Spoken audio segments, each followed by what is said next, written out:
Hello दोस्तों, आप सभी का स्वागत है थाला एजुकेटर में। मैं आकाश सर आज आपके सामने मैं आपको कुछ साइंस के बारे में कुछ फैक्ट्स बताने वाला हूं और मैं पूरा एक अच्छे ढंग से एक साइंस के बारे में, साइंस होता क्या है, इसे कितने ब्रांचेस होते हैं, और आप जो सोच रहे होंगे जिस लेवल में आप होंगे कि साइंस के जो भी होगा बातचीत हम आगे करेंगे। आज देखेंगे साइंस के बारे में और बहुत अच्छे तरह साइंस को देखेंगे।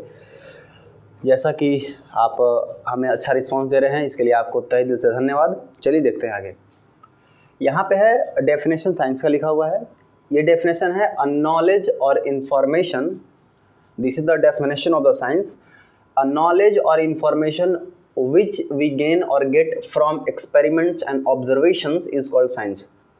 अगर साइंस के बारे में अगर हम बात करें तो वो नॉलेज, अगर नॉलेज या इंफॉर्मेशन आपको मिलता है किससे, एक्सपेरिमेंट से या ऑब्जर्वेशन से, उसको हम लोग साइंस कहते हैं। यहाँ तक आप सभी नॉर्मल से काम करते होंगे कि नॉर्मल सब आते हैं कि नॉलेज और इंफॉर्मेशन विच गेन, ये नॉर्मल सभी लोग जानते हैं। लेकिन इसमें एक नया कड़ी ये है कि अगर मैं आपसे ये पूछूं कि मैंने आपसे पूछा कि नॉलेज और इन्फॉर्मेशन गेन और गेट फ्रॉम एक्सपेरिमेंट और ऑब्जर्वेशंस, क्योंकि साइंस में experiments and observation these all are present. So यहाँ पे एक मिस्ट्री है। अगर मैं आपसे ये बोल दूँ कि नॉलेज किसको बोलेंगे, नॉलेज, तो आपका क्या आंसर होगा? अगर मैं यहाँ पे बताऊँ कि साइंस, आपने साइंस का पूरा डेफिनेशन पढ़ लिया, उसमें से एक चीज़ बाहर निकल के आया कि नॉलेज और इन्फॉर्मेशन विच वी गेन और get from experiments and observations is called science. तो यहाँ पे नॉलेज किसको बोलेंगे, नॉलेज होता क्या है? तो चलिए कुछ डिस्कस नॉलेज के बारे में करते हैं। अगर मैं और आगे बताऊं आपको साइंस के बारे में और ब्रीफली समझने के लिए, अगर मैं यहाँ लिखूं साइंस, यहाँ लिखूं नॉलेज, दिख तो रहा होगा आप लोग को। अगर मैं साइंस के बारे में बात करूं कि साइंस है क्या, अगर आप सपोज आप साइकिल से जा रहे हो, अचानक आपसे कोई पूछ दिया व्हाट इज साइंस, एंड अब अगर आपसे कोई पूछ दिया नॉलेज, ऐसा तो कोई पूछेगा नहीं, बट अगर पूछ दिया तो क्या होगा? तो अगर साइंस के बारे में अगर कोई आपसे पूछे तो आप साइंस के बारे में सीधा सीधा आप एक जवाब दोगे। इसमें आप लिखोगे सर्चिंग ऑफ रियलिटी, या ट्रूथ भी लिख सकते हो, सर्चिंग ऑफ रियलिटी या सर्चिंग ऑफ ट्रूथ। मतलब सत्य की खोज विज्ञान कहलाता है, सत्य का खोज, सर्चिंग ऑफ ट्रूथ। मतलब अगर हम साइंस में अगर सही चीज़ों को अगर हम खोजते हैं तो वो साइंस के अंदर में वो उसको साइंस बोलेंगे। That means briefly we define science, searching of reality is called science. मतलब अगर जितने भी चीज़ यहाँ सही है, जो सत्य है, जो इसको खोजा जा चुका है, जो सही में सही है, उसको बोलेंगे हम साइंस। जैसे मैं आपको बोल दूँ आप गधे हैं, आप गधे हैं नहीं, आप एक ह्यूमन है, आदमी है, तो ये सही बात है कि आप गधे नहीं, आप एक ह्यूमन है, दैट मीन साइंस। एक बल्ब यहाँ जल रहा है, बल्ब है, यहाँ पे सीसीटीवी कैमरा है, तो ये सब सही है। मगर मैं आपको ये बोलूँ कि देखो ये है मगरमच्छ है, ये जिराफ है, ये डायनासोर है, तो मैं बोलूँ नहीं सर ये डायनासोर, ये नहीं, ये बोर्ड है, वाइट बोर्ड है, ये मैं बोलूँ कि ये नागिन है, आप इसको नागिन नहीं बोलोगे, ये मार्कर है। तो ये मैं कितना भी इसके बारे में झूठ बोलूँ वो गलत बातें होंगी। तो जो चीज़ सच्चा होगा, जो चीज़ सच्चाई होगा, उसका खोज अगर करते हैं वो साइंस कहलाता है। अगर यहीं पे मैं आऊँ नॉलेज के बारे में, तो नॉलेज क्या होगा? नॉलेज होगा फीलिंग ऑफ ट्रूथ, रियलिटी बोल सकते हो और ट्रूथ बोल दो। That means knowledge is about feeling of reality, मतलब searching of reality is called science and feeling of reality is called knowledge. अगर हम बात करें कि अगर साइंस के बारे में कि साइंस क्या है, तो बोलेंगे सर्चिंग ऑफ रियलिटी। अगर नॉलेज के बारे में अगर बात करेंगे तो ये होगा फीलिंग ऑफ रियलिटी। मतलब ऐसा समझो कि किसी ने ईंट बनाया, ईटा, उसका कुछ ना कुछ फिक्स डायमेंशन होता है कि लेंथ ये होगा, ब्रेथ ये होगा, हाइट ये होगा, ऑल दिस। तो अगर किसी ने, साइंटिस्ट ने इसको, मतलब किसी ने बनाया इसको, दैट मीन्स सही चीज़ में ये ईंट है, तो हम लोग बोलेंगे सर्चिंग ऑफ रियलिटी, मैंने सही खोज किया, तो ये बोलेंगे साइंस। अब उसी ईंट से मैं आपको पीटूँ, मैं मारूँ, आपके सर में एक टेटन हो जाएगा बड़ा सा, अब वो जो बड़ा घाव हुआ है वो दर्द आपको फील होगा, तो जो आपके अंदर जो दर्द फील हो रहा है, फीलिंग दर्द का फीलिंग, हैप्पीनेस का feeling, these all are knowledge. अच्छा, एक और, जैसे आप सुने होंगे भगवान बुद्ध को पीपल के वृक्ष के नीचे उनको ज्ञान की प्राप्ति हुई थी, नॉलेज उनको प्राप्त हुआ था। मतलब नॉलेज प्राप्त हुआ था मतलब क्या उनको कुछ मिला था, कुछ फल मिला था या और कुछ मिला था? क्या मिला था उनको? तो सोचने वाली बात है कि जब उनको ज्ञान की प्राप्ति हुई थी तो उनको मिला क्या था? उनको मिला कुछ नहीं था, उनको फीलिंग ऑफ रियलिटी हो चुका था, उनको सत्य का अनुभव हो चुका था, उनको सत्य फील हो चुका था क्या क्या सच्चाई है। तो यहाँ अगर साइंस के बारे में फिर से देखो, सर्चिंग ऑफ रियलिटी साइंस, और यहाँ देखो नॉलेज के बारे में तो फीलिंग ऑफ रियलिटी, मतलब सत्य का अनुभव ज्ञान कहलाता है और सत्य की खोज विज्ञान कहलाता है। ये थोड़ा सा मेजर डिफरेंस है। अगर कोई आपको पूछे ज्ञान क्या है तो आप ये मत बोलना ज्ञान that means knowledge, no, knowledge is only and only about the feeling of reality, सत्य का अनुभव, फील कितना कर पाते हो। इंजेक्शन है, किसी ने, साइंटिस्ट ने खोजा, आपने किसी में लगा दिया इंजेक्शन, तो इंजेक्शन लगाने से दर्द हुआ तो फील हुआ ना, तो बोलो हाँ जो फील हुआ वो नॉलेज है। तो आप समझ रहे हो कि अगर मैंने आपको सिखाया a + b the whole square is equal to a square plus 2ab plus b square, that means ये मैंने समझाया आपको, मैंने प्रूफ कराया, आपको समझ के अच्छा ऐसे ऐसे होता है, ये पूरा कर्म कांड हो रहा है इसके साथ। तो अगर आपको फील हो गया, जैसे मैंने पिछले वाले वीडियो मैंने वो प्रूफ करके बताया था स्क्वायर से, तो वो आपको पूरे अंदर दिल में पूरा लगा और वो समझ आया पूरा, वो फील हुआ, अनुभव हुआ कि हाँ मैथमेटिक्स ये भी हो सकता है, तो वो हुआ feeling of reality. And once again we will repeat this definition: a knowledge or information which gain or get from experiment and observations is called science. Science nothing but searching of reality and knowledge feeling of reality. तब तक आप इसको copy कीजिए, stop करो उसको। अब चलते हैं हम आगे, और आगे इस कड़ी में जाने के बाद, जैसे मैंने आपको साइंस का डेफिनेशन बताया, नॉलेज का डेफिनेशन बताया, नॉलेज क्या है मैंने उसके बारे में बताया। अब हम बात करते हैं साइंस के ब्रांचेस के बारे में। इसको बताने से पहले मैं आपको एक बात और बताना चाहता हूँ। जैसे आप साइंस के बारे में क्या समझते हैं? आप साइंस के बारे में समझते हैं कि विज्ञान वही है जिसमें विज्ञान लास्ट में लगा हो, जैसे रसायन विज्ञान, जीव विज्ञान, भौतिक विज्ञान, all this, physics, chemistry, biology. लेकिन एक और है जिसको हम लोग बोलते हैं social science, social studies, social science ज़्यादातर बोला करते हैं।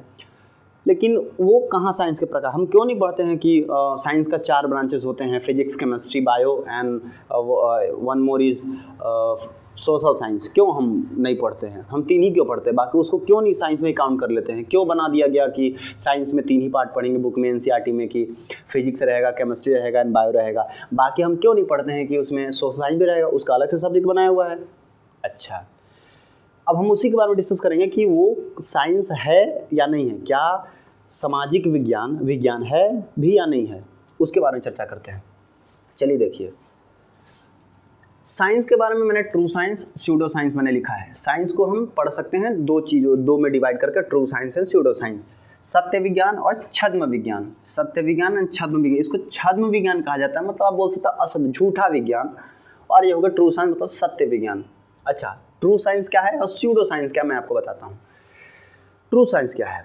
ट्रू साइंस टाइम पे, प्लेस चेंज होने पे, टाइम चेंज होने पे, पर्सन चेंज होने पे उस पर कोई इफेक्ट नहीं पड़ता है इस ट्रू साइंस का।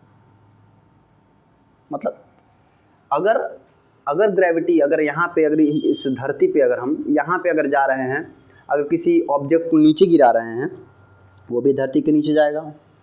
अगर कहीं यहाँ से 20 किलोमीटर दूर जाकर गिरा, वो भी नीचे ही गिरेगा। अगर पाकिस्तान में गिराएंगे बम, वो भी नीचे गिरेगा। अगर जहाँ वो नीचे ही खींचेगा। तो अगर हम भी गिराएंगे तो गिरा, आप भी अगर कब गिराओगे तो नीचे टूटेगा गिर के। तो पर्सन बदलने से, टाइम बदलने से और प्लेस बदलने से उस रूल, उस थ्योरी, उस सिद्धांत पे कोई परिवर्तन नहीं होता है। उसको हम लोग ट्रू साइंस के अंतर्गत लेते हैं। ऐसे भी कहा जाता है कि जो ट्रू साइंस है वो थ्योरी बेस्ड है। ट्रू साइंस थ्योरी बेस्ड है। ये जो स्यूडो साइंस है ये पैराडिग्म बेस्ड है। पैराडिग्म, अगर हम थ्योरी की बात करें सिद्धांतों पे, सिद्धांत टाइम, प्लेस जगह चेंज होने पे, समय चेंज होने पे, लोगों के चेंज होने से ये ट्रू साइंस मतलब थ्योरी चेंज नहीं होता है। अगर हमारे पास न्यूटन का 3 लॉस है मोशन का, तो 3 लॉ हर जगह होगा, हमेशा होगा। तो वो जो ट्रू साइंस है, ट्रू साइंस ध्यान दोगे आप, true science based on theory, सिद्धांत, and pseudo science is based on paradigm मतलब अवधारणा पे। ये जो स्यूडो साइंस है पर्सन के चेंज होने पे, प्लेस के चेंज होने पे और समय के चेंज होने पे ये बदलते रहता है। जैसे क्या, जैसे अगर मैं बात करूँ इन्फ्लेशन के बारे में, अगर मैं बात करूँ, अगर ये सिंपल, मैं आपको ज़्यादा कॉम्प्लिकेटेड मैं नहीं बताऊँगा, मैं सिंपल आपको बताता हूँ। सपोज ऐसा समझो कि ये समझो कि जैसे कि यहाँ पे कुछ पैसा है, रुपया है, तो यहाँ पे पैसा रुपये का वैल्यू कुछ अलग है, अमेरिका में कुछ अलग है, यहाँ के कंपैरिजन में। अगर मैं डेमोक्रेसी या और कुछ के बारे में अगर मैं बात करूँ तो इंडिया में कुछ और है, चाइना में कुछ और, हर जगह कहीं ना कहीं अलग अलग है। तो ये सब बातें आती हैं स्यूडो साइंस में, मतलब जो ये पैराडिग्म अवधारणा के आधारित है, मन में सोचा हुआ अवधारणा, मैंने अवधारणा बना लिया वो ऐसा है वो ऐसा है, समझ रहे हैं। तो जो ट्रू साइंस है वो बेस्ड है थ्योरी पे, और जो स्यूडो साइंस है वो है पैराडिग्म पे। मैंने क्या बोला, true science based on theory and pseudo science based on paradigm. चलिए अब ये रहा ट्रू साइंस, ये साइंस के बारे में मैंने। अब इसमें कौन कौन चीज़ें आ जाएंगी, अगर यहाँ से मैं आगे डिस्कस करूँ तो ट्रू साइंस में कौन कौन आ जाएगा। तो ट्रू साइंस में अगर मैं बात करूँ तो 2 ब्रांच इसमें हम पढ़ सकते हैं, और इसमें एक ब्रांच आएगा जिसको हम लोग बोलेंगे सोशल स्टडी, और आप सोशल साइंस भी बोल सकते हो, अभी मैंने बताया। और जो ट्रू साइंस है आप 2 ही चीज़ में पढ़ोगे, आप ये मत बोल देना कि साइंस का 3 ब्रांचेज, नहीं 2 ही ब्रांच उसका है। कौन कौन है, तो आप बोलोगे फिजिकल साइंस, और दूसरा बोलोगे आप बायोलॉजी या बायोलॉजिकल साइंस आप बोल सकते हो। Physical science and biological science. और जैसा कि आप जानते हो बायोलॉजिकल साइंस को 2 टुकड़ों में हम तोड़ के पढ़ सकते हैं। जैसे कौन कौन टुकड़ों में, एक होगा जूलॉजी, एक बॉटनी पढ़ सकते हैं। अगर इसमें आएंगे तो फिजिकल साइंस में आप पढ़ोगे 2 टाइप से पढ़ सकते हो। कौन कौन, तो बोलोगे फिजिक्स एंड केमिस्ट्री, 2 चीज़ें पढ़ सकते हो। यानी कि अगर आपको इसको अगर ढंग से समझना है तो आप इसको ऐसे समझ सकते हो कि यहाँ मैं इसको यहाँ से उड़ा दूँ, इसको भी उड़ा दूँ। तो अब आपके पास कड़ी जोड़ने के लिए एक चीज़ें बची हुई हैं जिसको हम बोलेंगे कि अब साइंस का 2 पार्ट में पढ़ सकते हैं। जब जो पहले ट्रू साइंस था अब और उसका सूडो साइंस था, अब क्या करेंगे हम साइंस को, अगर मैं इस एरिया को छोड़ दूँ, सूडो साइंस वाले एरिया को मैं अगर छोड़ दूँ तो यहाँ पे क्या हो जाएगा, यहाँ हो जाएगा सोशल साइंस को हटा करके इधर आ जाएगा साइंस के 2 ब्रांचेस। कौन कौन, physical science and biology, physical science and biology. और फिजिकल साइंस को 2 पार्ट्स में पढ़ते हैं, फिजिक्स एंड केमिस्ट्री। अगर हिंदी माध्यम वाले स्टूडेंट को कैसे करेंगे, विज्ञान को 2 शाखाओं में बांटते हैं। पहला भौतिक विज्ञान, दूसरा जीव विज्ञान। भौतिक विज्ञान की 2 शाखाएं। ये जो फिजिक्स आप पढ़ते हैं ना, इसका हिंदी भौतिक विज्ञान नहीं होता है, फिजिक्स का हिंदी होता है भौतिकी, और यहाँ केमिस्ट्री रसायन विज्ञान। तो आप क्या बोलोगे, साइंस के 2 ब्रांचेस हैं, 2 शाखाएं हैं। कौन कौन है साइंस के 2 शाखाएं, पहला शाखा है फिजिकल साइंस एंड दूसरा शाखा है बायोलॉजी। फिजिकल साइंस को 2 पार्ट्स में बांटा गया है, फिजिक्स एंड दूसरा केमिस्ट्री। यानी कि अगर हिंदी माध्यम से बोलेंगे विज्ञान का 2 शाखा, अगर विज्ञान की 2 शाखाएं, पहला भौतिक विज्ञान, दूसरा जीव विज्ञान। भौतिक विज्ञान को 2 भागों में बांटा गया। कौन कौन, फिजिक्स मतलब भौतिकी, फिजिक्स का हिंदी लिखो भौतिकी। अपना 12th क्लास का बुक देख लेना, 10th क्लास का बुक देख लेना, उसमें होगा लिखा भौतिकी लिखा होगा। फिजिक्स का मतलब भौतिकी। केमिस्ट्री रसायन, यानी अगर मास्टर साहब को बोलना होगा कि सर हमको फिजिक्स पढ़ाइए, तो बोलना होगा, ये मत बोलना कि भौतिक विज्ञान पढ़ाइए। भौतिक विज्ञान पढ़ाने बोलोगे तो मास्टर साहब दोनों पढ़ा देंगे, फिजिक्स और केमिस्ट्री दोनों रगड़ के लपेट के ये लो लगा के ऐसा दोनों पढ़ा देंगे। लेकिन अगर सर को बोलो कि मुझे भौतिकी पढ़ना है तो आपको केवल फिजिक्स पढ़ाएंगे, अगर आप बोलो केमिस्ट्री तो केमिस्ट्री पढ़ाएंगे। तो ये रहा साइंस के बारे में कुछ कुछ बातें जो मैंने आपको बताएं, और उम्मीद है कि आपको कुछ नया नया जरूर लगा होगा।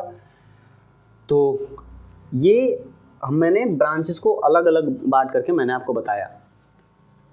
अगर आपको और ज़्यादा क्यूरोसिटी हो जानने के लिए कि मैं फिजिक्स को भी और कैसे एलोबरेट करके और कैसे ज़्यादातर पढ़ सकता हूँ, केमिस्ट्री को कितने कितने ब्रांचेस हो सकते हैं, अगर आपको इसमें कोई प्रॉब्लम हो रहा है कि सर मेरे को नॉमरिकल मेरे को फिजिक्स में नहीं होते हैं, यहाँ पे नॉमेनक्लेचर केमिस्ट्री में नहीं आते हैं, तो आप मुझे कमेंट बॉक्स में कमेंट कीजिए या मेरे व्हाट्सअप नंबर में जो आप लोग ऑलरेडी जुड़ चुके हैं उसमें आप मैसेज कीजिए कि ये प्रॉब्लम है वो प्रॉब्लम है, हम यहाँ पे सॉल्व करने का कोशिश करेंगे। जैसा हमारा क्लास ऑलरेडी रेगुलर चल रहा है हर जगह, तो कम से कम यहाँ पे जो चल रहा है, तो प्लीज़ आप हमसे कॉन्टेक्ट कीजिए और आप बात कर सकते हैं क्लास के बारे में, क्लास कैसा चल रहा है, क्या चल रहा है। अच्छा, एक बात और, ये मैंने अभी साइंस के बारे में मैंने जानकारी दी, आपको कैसा लगा आपको कमेंट बॉक्स में ज़रूर बताना है कैसा लगा आपको साइंस का क्लास, ये क्लास साइंस के बारे में कैसा लगा। आप इसको लिख सकते हो, मैं बार बार बोर्ड में आ जा रहा हूँ, I am sorry for that, ये आप इसको कॉपी कर लीजिए। ठीक, लिख लिया आपने, मैं फिर से आपसे आपके पास आता हूँ। देखिए, ये रहा साइंस के बारे में। अब हम जो भी अगली कड़ी में करेंगे आपके ऑर्डर पे, आपके आज्ञा के बाद ही हम आगे बढ़ेंगे। तो आपको जो उचित लगे कि इसके आगे होना चाहिए, नहीं होना चाहिए, और आपको चाहिए कि कुछ न्यू कॉन्सेप्ट हो, तो प्लीज़ ज़रूर बताएं हमें। तब तक के लिए मुस्कुराते रहिए, हंसते रहिए, थाले एजुकेटर को सब्सक्राइब करते रहिए और बार बार कीजिए। हमेशा ऑड नंबर में सब्सक्राइब करना, इवन नंबर में कभी सब्सक्राइब मत करना, मतलब एक बार करना, 2 बार मत करना, 3 बार करना, मतलब 3 बार करोगे फिर भी सब्सक्राइब होगा, मज़ा आएगा। तो मिलते रहिए, जुड़े रहिए हमारे साथ। तब तक के लिए नमस्कार, जय हिंद।